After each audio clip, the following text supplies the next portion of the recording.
We return now to our top stories. Russia's drone violation of Poland's airspace, what Washington will do next, and the release of Belarusian political prisoners. And joining me in the studio is Ian Brzezinski, Senior Fellow at the Atlantic Council. Good evening, sir. Pleasure to be here. So last time we spoke, we were in Washington. It was 2 days after Donald Trump was elected, and you told us, quote, "You never know with Trump, he often doesn't do what he says he will." Now fast forward to today. You've got Poland, a NATO country, saying we are the closest we have been to open conflict since World War II. A simple question, can NATO trust Donald Trump? I don't know. The simple reason for that is that he's been pretty clear in asserting that he doesn't believe the United States has vital interests in Europe. He's been very clear that he doesn't see Russia's invasion of Ukraine as a US fight, as his fight. So if you don't see having vital interests at stake, it's hard to be fully confident that you're going to respond as forcefully as you should. Does Poland and Europe have reason to believe in America's support? We look at the last 48 hours and we've basically just heard a social media message from President Trump in which it's cryptic, vague, he says, "Here we go," but there's been no really formal response from the White House. Yeah, it's disturbing. It's an incredibly vague response. It follows a set of threats that Trump has made, each of which he's failed to live up to when Putin didn't concede. And in fact, this follows a steady escalation on the part of Putin in overt military actions against the West. I mean, think about it. A missile strike against a British consulate. A missile strike against a U.S. firm, a U.S. business in Ukraine. And now, shortly after a presidential summit with the president of Poland, you have 19 drones flying into Ukraine. That's not a mistake. That's an intentional barrage to test the transatlantic relationship, but specifically to test the U.S. commitment to the alliance and to Poland. And all we get is a tweet. There should be action underway now. It's not happening, and it's sending the wrong message to Putin. It's emboldening Putin. Precisely my next question. Is Donald Trump passing or failing Putin's test? Right now, he's confirming Putin's conclusion that the transatlantic community has lost the will to fight. And do you sense that this just serves to embolden someone like Vladimir Putin? Of course. And a failure to respond decisively to this sort of aggression is an invitation for Putin to escalate in an even more dangerous way his actions against the West. Because what Putin is trying to do is essentially attain a strategic double hit through this drone incursion against Poland. Poland is the operational target. He's provoking the frontline state to Ukraine, the conduit to Ukraine for security assistance, arguably Trump's closest ally in Europe. He's probing alliance air defenses, finding where the holes are, where the strengths are. But the strategic target really is transatlantic unity and the credibility of the transatlantic deterrent posture. And the key to that is the United States. So this is a strike against the United States to see if the United States still has the will to live up to its obligations as a NATO ally. And if he's able to prove that the United States doesn't have that will, he will have undermined the credibility of NATO's deterrent posture. He will have created a crisis in confidence in the alliance. That weakens NATO, and that de facto weakens Ukraine. That's why it's a double hit. I want to pick up on that NATO point because NATO itself, particularly European allies, have heralded this response as a united NATO response. There are a number of different countries involved in shooting down some of those drones, but can NATO be united without the United States? No, because NATO is a transatlantic relationship. You could have European unity, but that's not NATO unity. NATO unity has to have both sides, the key powers on both sides of the Atlantic. And you pointed it out there, Ukraine. What does this mean for Ukraine? Because is there a risk too that Russia is trying to divert attention away from there? No, he's trying, through these actions, hybrid actions and now overt military action, this is the first aggressive military action by Moscow into the territory of a NATO ally. I mean, think about it. You had 19 drones. Again, I'm going to say it's not a mistake. It's a barrage. And some of them went as far as Gdansk, Gdynia, almost to Krakow. I mean, they went in deep. This was intentional.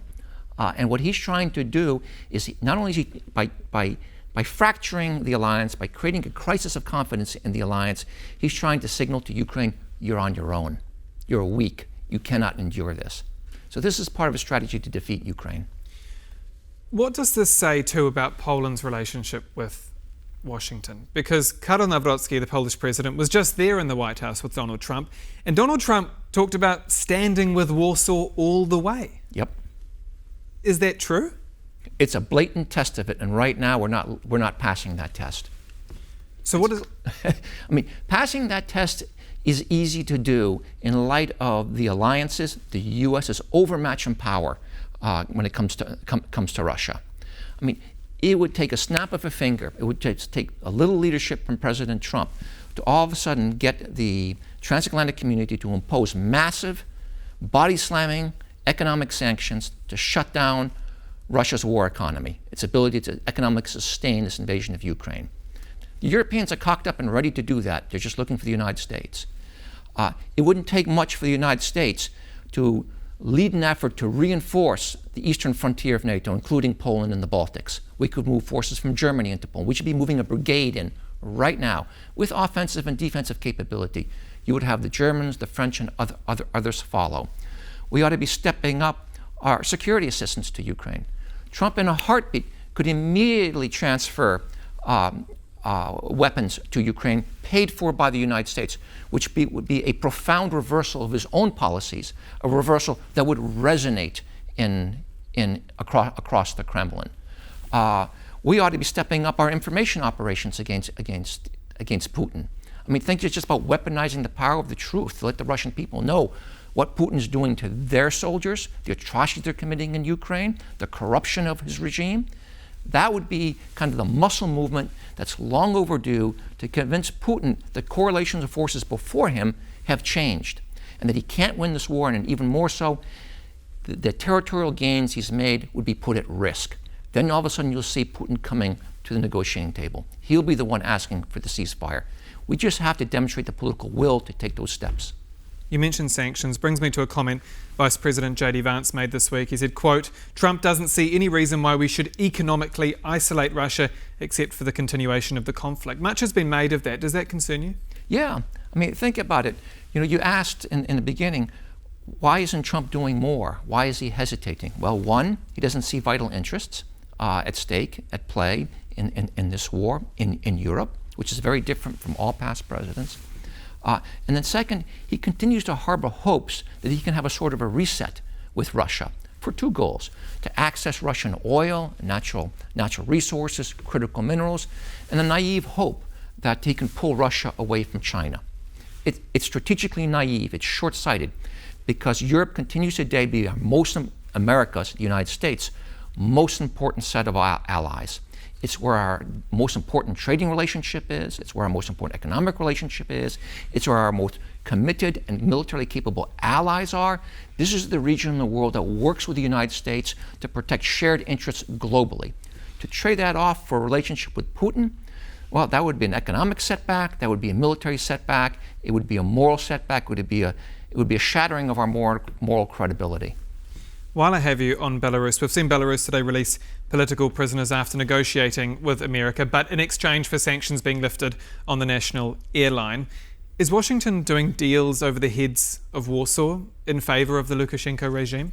Well, I fear that there's not much coordination going on between the United States and its allies in Europe, and particularly those most affected by relations with Belarus, and that would, of course, include Lithuania, Poland, and others. And in the absence of that coordination, mistakes could be made. But I think it's driven by a naive hope that the United States can actually pull Belarus away from Russia. But normalization of relations? What would be the purpose of normalizing relations with a dictator who's facilitating Putin's invasion of Ukraine and who's under the direct control of Putin? Everything Lukashenko does is not an independent action. It's done with the consent and coordination of Moscow. And so bearing that in mind, this lifting of sanctions on Belarus, the country's national flag carrier, I mean, that effectively allows Boeing to sell parts to the airline and then potentially onwards to Russia. Is that a present to Vladimir Putin? Of course. I'm not sure what we're getting from this. Yes, it's good that these prisoners were released, but I'm not convinced it's worth a normalization of relations with Belarus, because it'll never be normal as long as Lukashenko is in power, as long as dictatorship is what's running that country. It will be a pawn of Putin. And when one negotiates with Lukashenko, one has to always realize you're not really negotiating with him, you're negotiating with Moscow. So briefly as we wrap up, you've spent the last week in Poland, in a big week for Poland geopolitically. What happens next, or what needs to happen next? What needs to happen is the transatlantic community, with American leadership, needs to exercise a muscle movement that convinces Putin that the West has the will to fight and is ready and is going to exercise that overmatching power it has militarily, economically, and ideologically. And when we hesitate to do that, we embolden Putin. And when we fail to do that, we're weakening our own interests. And the first to fall, of course, will be Ukraine, but Ukraine won't be the last target. So Donald Trump needs to say something. Donald Trump not only needs to say something, he needs to act. He needs to exercise that economic power. He needs to exercise military power. He needs to step up political pressure on Putin. All those capacities are in his grasp. He's just not willing to use it. And until he uses it, we're at real risk of Putin taking another step to escalate his actions against not just Ukraine, but against the alliance, against Poland, against the Baltics, against the United States, and it will be an even more dangerous escalation. Ian Brzezinski, Senior Fellow at the Atlantic Council. Always a pleasure. Thank you so much for your time. Thank you for having me. And that's all for World News Tonight. Do stay with us here on TVP World. I'm Aaron Darman. Good night.